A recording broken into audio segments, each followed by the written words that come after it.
All right, welcome into the latest episode of Floor is Yours.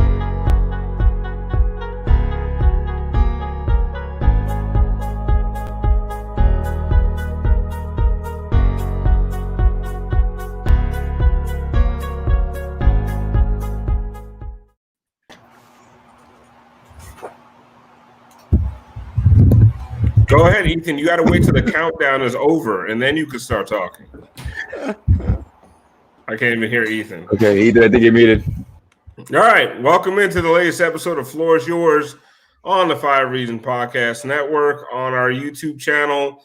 Click the subscribe button if you haven't already, because you can tune in to see Ethan looking it out like entertainment right here. I don't know what this is. Ethan, what are you doing? The first minute of production. Oh, here we go. A chance to put this on the podcast feed. Yes. That's Alphonse Sidney. Can you hear me now? Yeah. Thank you. Yes. What's Manny doing? Like muting me, muting me, unmuting. I think you should get a little bit closer to the phone still. I saved the show though. Okay. Yeah, we're saved. I appreciate that. All right, we're gonna restart. You ready? 3, 2, 1. Welcome to the latest episode of Floor is Yours, an extension of 5 on the Floor on the 5 Reasons Sports Network. This particular episode is sponsored by Biscayne Bay Brewing. This here, the Pale Ale, wasn't sure which of the 3 that I had here. Got a couple other beers, actually, that we got to start promoting. This is the official beer of the 5 Reasons Sports Network, also of the Miami Marlins, hence Marlins Lager, and of Inner Miami CF. Check out Biscayne Bay Brewing in all of your local Publixes, grocery stores, and also in various restaurants around South Florida. So make sure you check it out. BiscayneBayBrewing.com. If you look it up, they will tell you where you can find the beer. This is, again, official beer, 5 Reasons Sports Network. All right. Alex Toledo with his Justice Better shirt. I don't know what that is. Alphonse Sidney. I have my I Matter shirt. Yes, you do matter. No question about that. It's cold out here. I'm rocking a sweatshirt. It's cold. How cold is it? You're in South Carolina. How cold is it? In the 40s right now. So that's cold by a North Miami and as myself. 72 here right now. Everybody's bitching about it. It's perfect. I put on a sweater. Yeah. All right. So let's get to a couple of topics here. First topic, heat related somewhat. Woj reports that the NBA is considering going to 15 active players per game instead of 13 active players. Obviously, with what's gone on with COVID, you're getting back with travel. A lot of players haven't been off for that long. Others have been off for too long. So you don't know how these guys are going to come back in what kind of shape.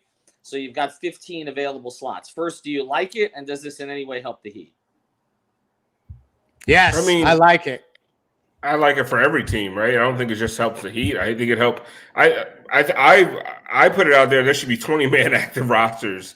I mean, how many guys were diagnosed with COVID on this first round of testing? 46. Yeah, 46, 48. Yep.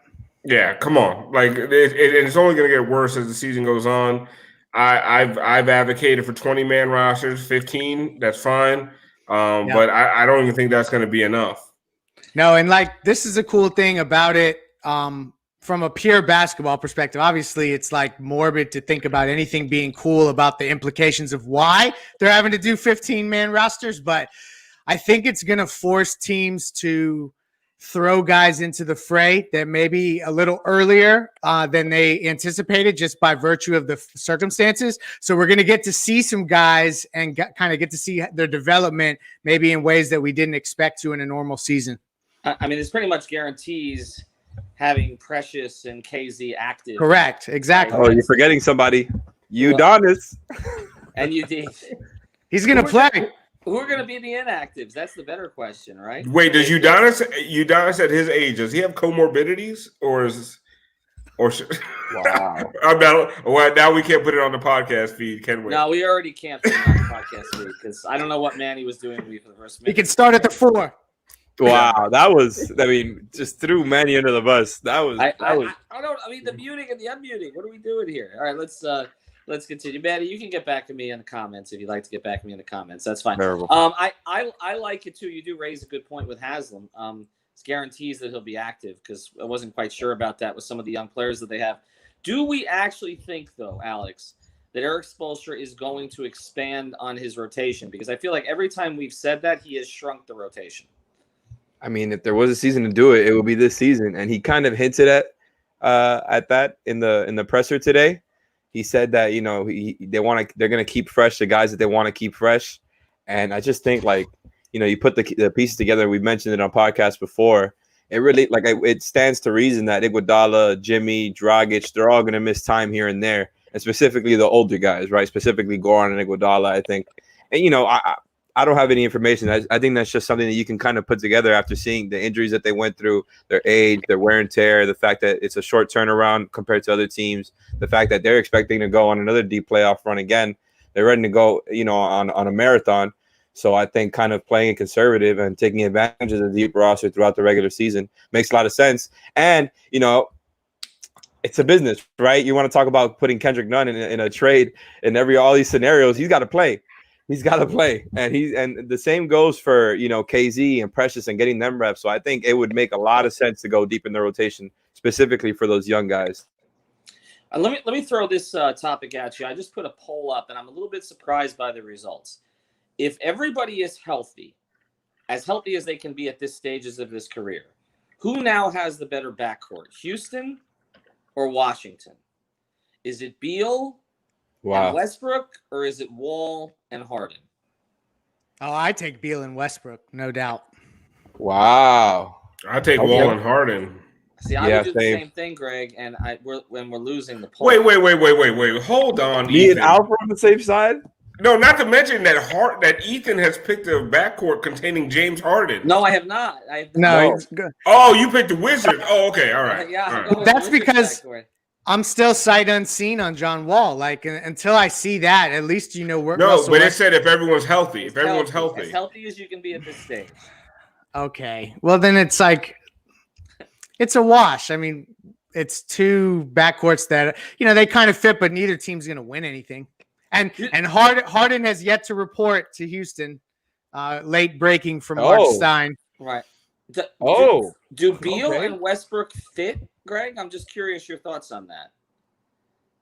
I mean, two great players, I think, fit. One that can shoot and one that can, you know, penetrate and get to the hole.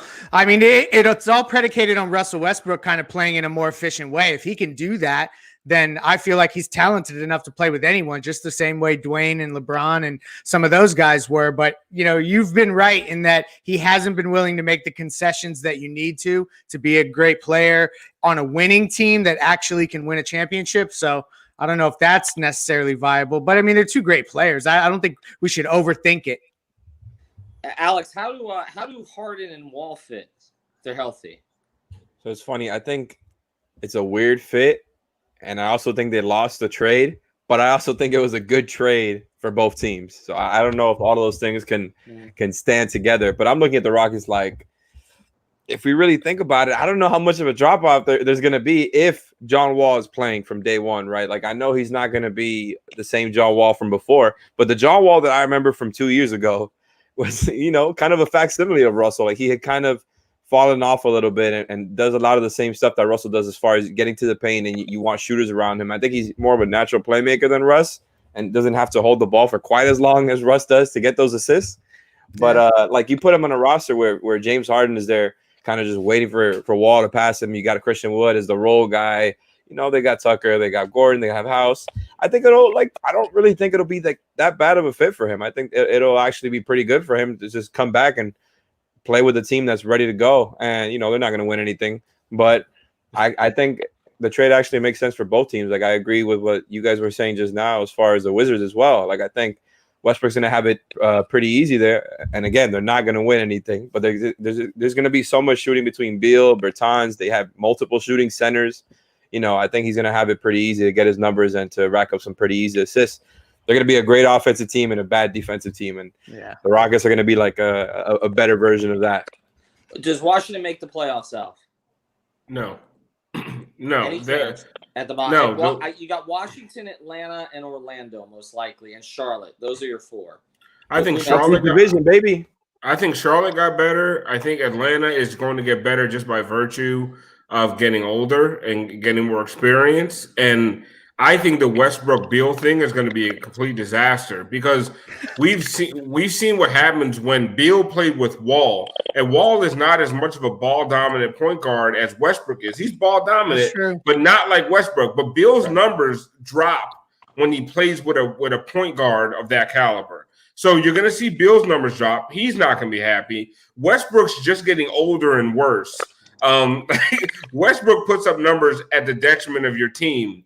I like Westbrook as a fan of the game. Like, I enjoy watching him play, but he does not make a team better when he's on the floor. And I think a lot of the advanced analytics support that. And if they don't, they're stupid anyway because Alf's eye test is better.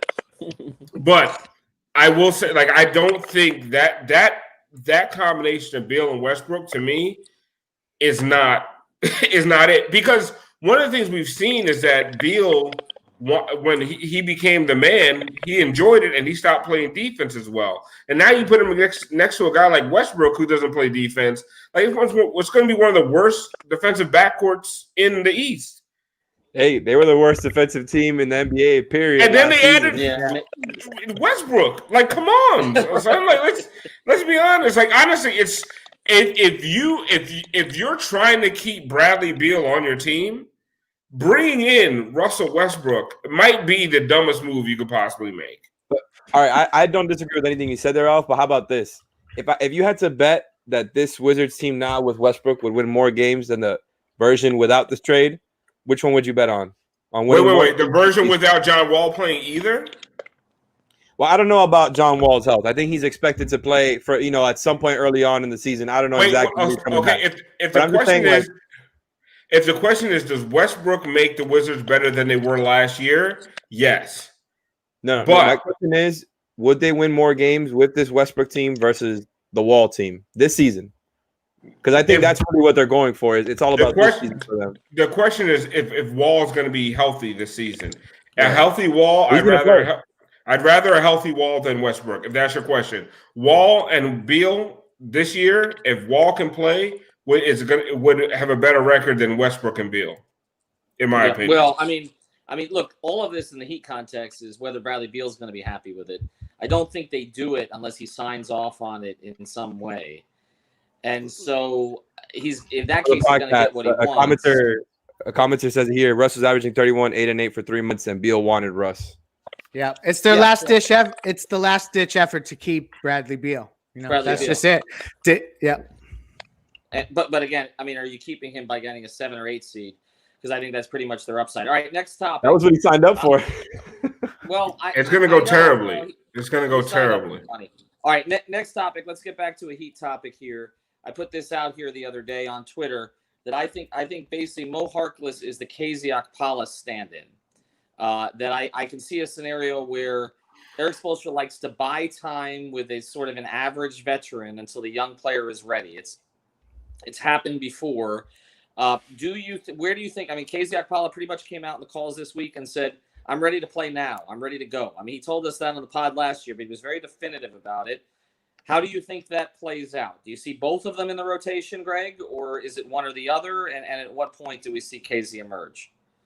So I actually envision Harkless a little bit more instrumental than you do. I think he's going to be a piece that ends up being as trustworthy in certain ways as Jay was for Spo. And that when we go down the stretch in the most important games in the playoffs, Harkless is going to be next to Bam in the front court a lot. But I think throughout the regular season, they're going to get a chance to see KZ. It'll probably be, honestly, towards the front of the season. I don't think they're going to wait because the veterans are going to need to pace themselves. And there is room for both of them because I think they're going to go 10 deep a lot of nights. What do you think? When do we see KZ, Alex? I think it's really interesting. And, kind of like I alluded to before, I wouldn't be surprised if he gets some playing time here and now this season. But I lean with Leif here in the sense that I think Harkless was signed to kind of be, maybe he doesn't get the same role that Crowder got in the sense that he's going to be closing every time and he's trusted to that sense where he's in that 5 almost every single time in the playoffs. But I think he's going to have the role of being that defensive forward. And I think KZ would have to prove himself on that end first to be able to get that rotation spot. And again, injuries, COVID, other factors could change all of this and likely will, right? Like this is going to be even more of a factor than it was in the bubble for sure because of the traveling and, you know, it's not the same protocol or whatever. But I don't if you know, the way that it is right now, I don't think KZ really gets a consistent spot in the rotation unless he proves himself first, really to be like a really good defensive player, really advanced. Because I think that's where kind of Harkless is really ahead of himself or ahead of KZ right now. What do you think, Alf? I have no clue. Yeah, I mean, I have no clue what's going to happen with KZ. I haven't even seen KZ Okpala play barely. That's the thing. We haven't seen him play, so that's why. That's the thing. Is like we can sit here and we can make all the prognostications we want. We like it's like asking me last summer, what do you think Duncan Robinson? How many minutes do you think he's going to get? I would have said 0. I don't care how good he looked in summer league, and he ended up starting. So I think a lot of times we try to make these predictions on guys like KZ Okpala. I have no idea. He could be the starting power forward day one, for all I know. I have no idea. Well, I actually think that's possible. I don't think it's likely, but I actually think that's possible. All right, next topic then. Maybe you'll weigh in on this one. Tyler Herro was asked 3 different ways on his conference call, once by me, how he felt about starting. And he made it pretty clear he wants to start, but he'll let Spoelstra make the decision. I've made the case that the way to kind of increase Tyler's confidence more is to give him the starting role and to let him grow into it. That I think you give it to him from day one and you say, this is the leap that you're taking. Now prove worthy of it. I think Greg has come around with me on that one, correct? Alf, 100%. How do you feel about that? And how did you feel about Tyler's comments? I think Tyler said exactly what he's supposed to say, right? I mean, I'd like to start, but it's up to Spo. Yeah, duh. I mean, like, it's what else could he say? I would love, honestly, because to me, if Tyler starts game 1, it says a lot to me of the work that he put in the short off season, and it means that what he showed in the finals and in the playoffs, the Heat believe is sustainable, and believes not just sustainable, that it can be better. And if that's the case, like that is a really, really strong sign to me of Tyler's growth and what kind of player the Heat have on their roster moving forward. But I'm also not going to get beside myself if he's not starting because he's so young. And then they have a veteran presence in Avery Bradley. They have Goran Dragic, who I don't think is going to start. I hope he doesn't play more than 8 minutes a game until March. Right, like I want them to put Goran in a freezer and just leave him there. But if Herro starts game 1, like that is a really, really, really good sign. But if he doesn't, I also don't think it's the end of the world, right? I think it's all about what has he shown in the offseason, what growth has he shown, has he proven himself to be a defender? Because we all have talked ad nauseum on this podcast and on these streams about the fact that Duncan Robinson and Tyler Herro in your starting lineup is a huge defensive liability. And one of those guys has to step up and become a better defender, or they're going to have to play guys like Avery Bradley in the starting lineup to create kind of an equilibrium of what's going on with those two guys defensively. So would I love to see Tyler start? Yes. But if he doesn't, to me, it's not some alarm that's going to go off in my head like, oh my God, the kid's never going to be a star. I think there's a misperception of Avery Bradley that's been out there on social media. I understand that the Heat played without a true point guard this past year, or at least in the starting lineup, because Nunn's not that. But Nunn's more of a point guard than Avery Bradley, isn't he? I mean, but they don't need a point guard. Ethan, no, they have Bam, and they need a guy who could defend point guards. That's the thing. I get it. But I feel like people are assigning an offensive characteristic to Avery Bradley that he doesn't. Really oh God, please don't do that. But he played point. I mean, occasionally over the course of his career, in kind of a fill-in. I mean, he doesn't even play it. He hasn't even played it as much as CJ McCollum has played it, kind of in that role in Portland, right? So I just want us to explain, because people are saying, well, Avery can be your starting point guard. If he starts, he's not a point guard, okay? Jimmy's your point guard. Bam's your point guard. But Avery starts at point guard. Yeah, he just defends point guards, but he's de facto kind of doing what Damon Jones did on offense, and that's find spots in the corners, and then also obviously if he has stuff and can attack, do that too in transition. But they're not going to initiate offense through Avery Bradley. I don't see that. No. And we're The going to most that'll happen is him coming off a screen or something. You won't be running no pick and roll. Nikias is going to join us for an episode. We're going to break down Avery Bradley, actually do a full episode on that upcoming this week. All right. Alf and I went on yesterday with Bernie Lee with a long episode about Jimmy. And Alf, you and I really haven't had a chance to talk about it since. I really think people should listen to it. This is actually, by the way, is our number one non-finals episode for downloads we've ever done. In terms of where it is at this number, it's close to 4,000 downloads in a day. So obviously a lot of people wanted to hear it. Alf, is there anything that jumped out to you about the stuff Bernie said relative to Jimmy and specifically the Heat?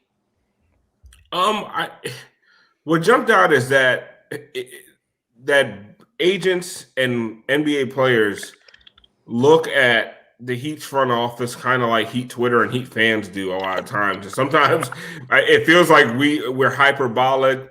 I mean, we have Greg here, who is the hope trafficker extraordinaire. And sometimes I feel like we are too. It feels like we're so gung ho for this front office and for Coach Bo and for this organization. But then to hear an NBA agent talk about, hey, Jim, just when the quote for me was when Bernie said that he went to Jimmy and said, whatever they promise you and whatever they promise they can get you, they can do it because they have Andy. Like, we say things like that on Heat Twitter, and it's hyperbolic and funny. It's like he's reading my tweets. Yeah, exactly. But for that to be a quote from an NBA agent, that's insane to me. It's not hyperbolic at this point. It's part of the NBA lore, and it's part of just mainstream. It's mainstream thinking about the Miami Heat that this dude is a magician. He brings out his calculator and he can sign LaMarcus Aldridge for the minimum. Those stories don't become as far-fetched as they used to be. So that was a cool thing talking to Bernie, just like the things that the properties that we juxtapose onto the Heat front office, they're real. These are things that are really said throughout the league. And it's like, okay, we're not all just a bunch of crazy, rabid fans. Yes, we are. But there's a little bit of truth behind what we're talking about. It is culture. Weird Culture is a real thing, Greg. Culture is real. Let them know. It is a weird thing that in the modern sports world, sometimes you're just rooting for a calculator, right? It's just, it's funny. It's you're the calculator got him Jimmy Butler to bend the salary cap in ways that other teams haven't figured out how to bend it. And I know that other teams have hired really smart people, but it is something. It's fascinating to me. The other thing that struck me, Alf, was, and I think this gets back to kind of why things fell apart in the LeBron era, was Bernie talked a lot about authenticity. That was the big word, right? And why Jimmy and Spoelstra have related and why Jimmy and Riley have related. I think sometimes we underestimate the fact that the Heat's attitude is basically, this is who we are, take it or leave it. And for a guy like Jimmy, who is exactly the same way, that's what appealed to him. And it's funny because Spoelstra, Greg, started to embody that philosophy more and more. He's like, we're not for everybody. And all. This has become, they always did the culture calling thing. card. They never did the culture's only for us thing really until this past year. Right. It's a lot of smiling faces and no hidden agendas. And I think that's really what they wanted to get to. I mean, it's not a situation where they're so militant that you don't see guys having fun. Something that grabbed me from the episode you guys did with Bernie Lee was how kind of organic Jimmy getting to Miami was. Yes, there was some purposeful moments throughout him getting to Miami, but even the stuff with Dwayne and the shoe deal and kind of how things fall into place, it's just it's meant to be. That's what it felt like listening to him kind of wax poetic on how that all transpired. We say it all the time. He is the most Miami Heat superstar the Heat have ever had, and since so. And I think sometimes people take that as a shot at Dwayne. It's not a shot at Dwayne. Dwayne is a larger-than-life figure that fit into the Miami Heat culture. Yeah, because he's just such a hard worker, and he's such a great teammate. Nobody has been built for the Miami Heat culture like this since Udonis and Zoe. Like, this guy is just so with what the Miami Heat is all about. And you heard it when he would talk about Spo and talks about Pat. Like, the thing that encourages me the most is just the fact that how in tune Spo and Jimmy are. And it just makes you feel like going forward, like whatever decisions they make, those two guys are on the same page. And if those guys are leading your organization, I think you're in good shape. Okay. Well, a lot of times Spoelstra during the Big Three era needed David Fizdale to be the intermediary to communicate with his stars.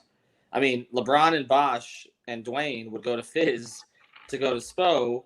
I feel like what's happened here now is that wall has been broken down where Jimmy and Bam can go directly to Spoelstra. It's not what it was during the Big Three era where, again, it was them kind of forming a united front, then complaining to Fizdale and saying, Fizz, and you haven't talked to Spo. That's basically You know what else I enjoyed? When we were talking to him about how Jimmy reached out to Tyler Herro and took him under his wing early. And now we're seeing Tyler do that with Precious. Right? Jimmy isn't working out with Precious. Right? Yeah. Tyler like got Precious. Each one teach one. Exactly. Teach one. And it's just this that, and I don't mean to be casting aspersions, but Hassan Whiteside wasn't bringing new guys into the gym in the off season. Right. You know what I'm saying?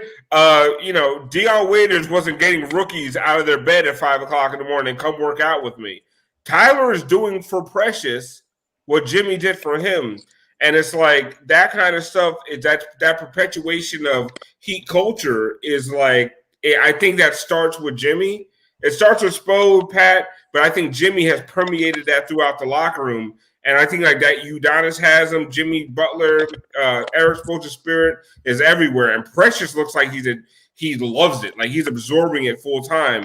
And I think when you look at some of the moves they did last year, they kicked out a lot of the guys that are not about that life.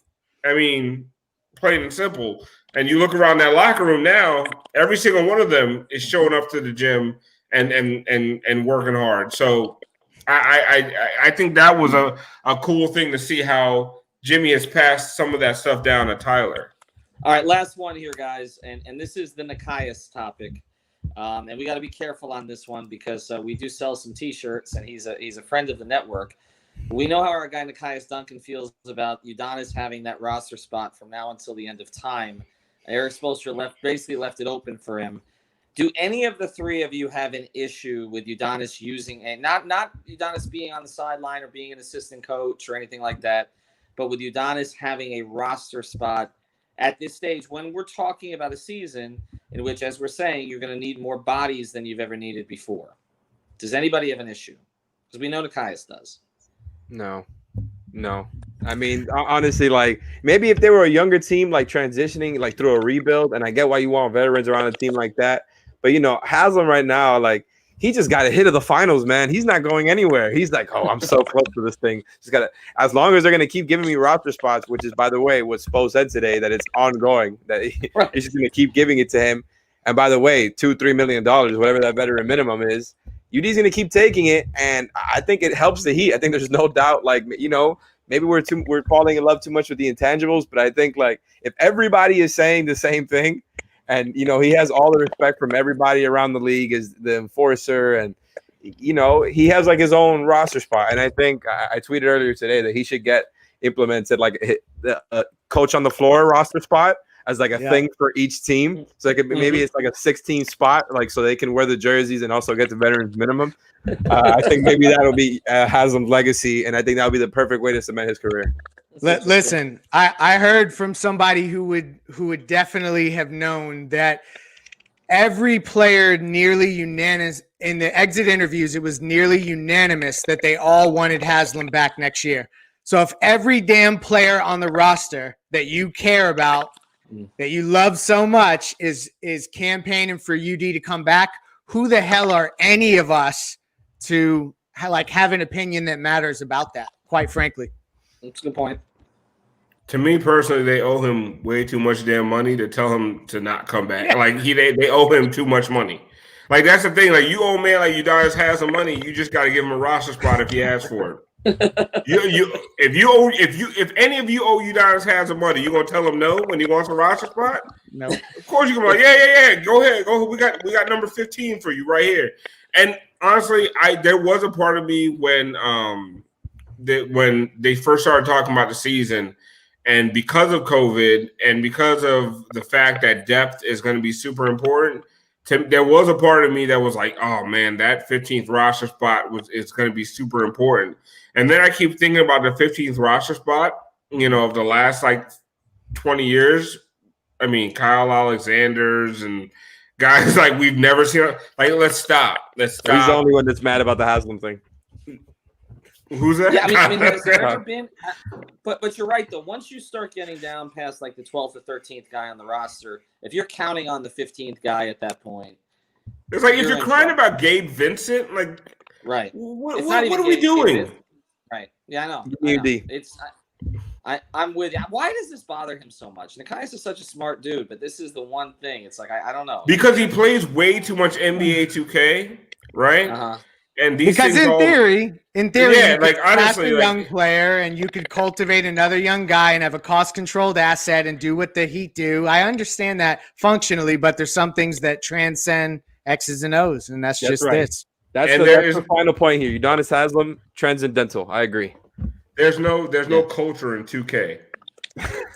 No, that's the problem. Now, by the way, did they change the Heat hashtag? Is Heat Twitter dead? It's coming. It's coming back. With the the logo next to it? They were teasing it today. Okay. I thought they took it away because of me. No, not yet. All right, and final thing, and then we're gonna go here. Came out today that it's likely that the Heat are going to start the season without fans. Does anybody have an issue? Because we've seen this in the NFL. Does anybody have an issue with the fact that some arenas are going to have fans, perhaps, and some are not, and the advantage that may be inherent in that? No.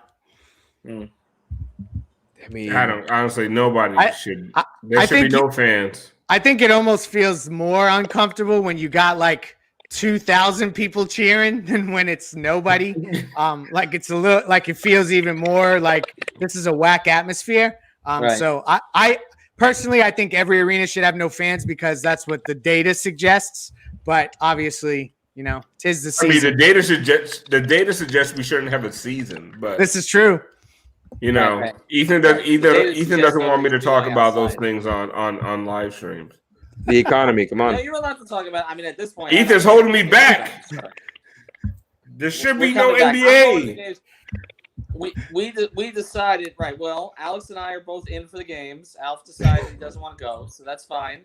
So we got a slot. Can we get Brady in? I'm older than Udonis Haslam. I got comorbidities. No, it should be illegal to get Brady at those games. He's not even 18 yet. I know. No, he's good. No, send Brady. He can't die from this shit. He can't legally sign off a waiver yet.